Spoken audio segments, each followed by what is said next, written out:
অনেক দূরে একটা জঙ্গল ছিল যেখানে সোন পাখি থাকতো,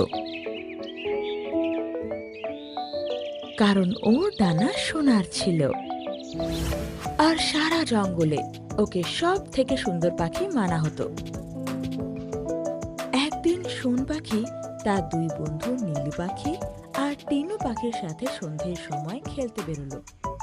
কিন্তু ওরা জানতো না একটা ঈগল ওদের নিজের শিকার বানানোর জন্য ওদের পিছু করছে।